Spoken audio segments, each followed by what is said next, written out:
จับให้ดูจับแมว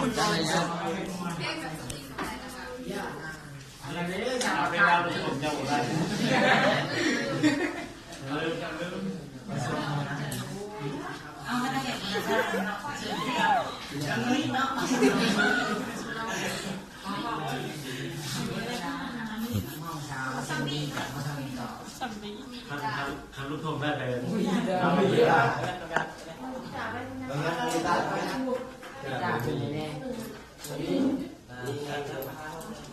ผูกอยู่หมดเลย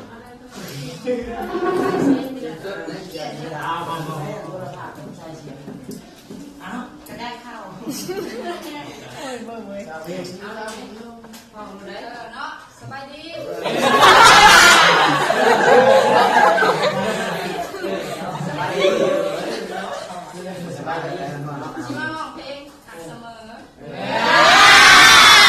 นี่แหละคนในหอเนาะ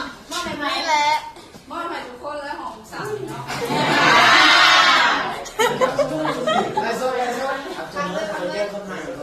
เจ็บวันนี้ขอโทษขออภัยมือนี่เจ็บคอหนึ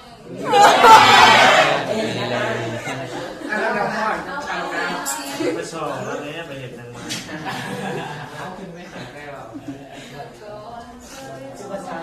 บ้าเมื่อก่อนเป็นหัวเป็นใยคิดถึงเจ้าทุกวันเมื่อก่อนเ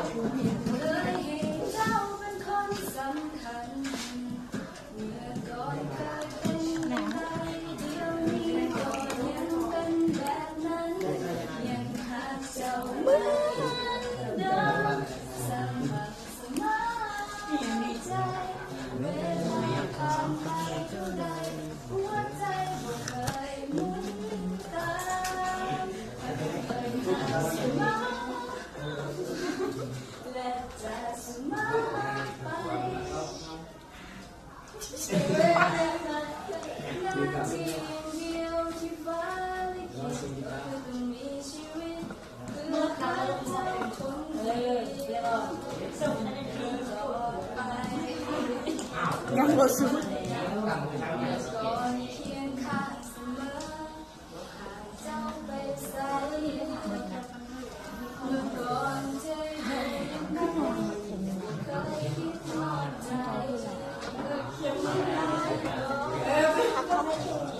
อยากมีเจ้าคนเดียวเรื่อยไป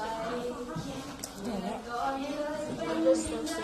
เดี๋ยวนี้ก็ยังเป็นเหมือนเดิมยังหาเจ้าเหมือนเดิม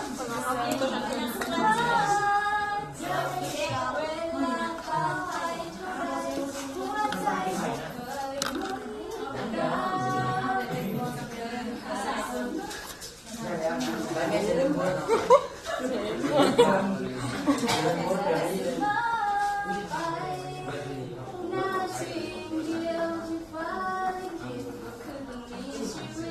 พื่อหาเจ้า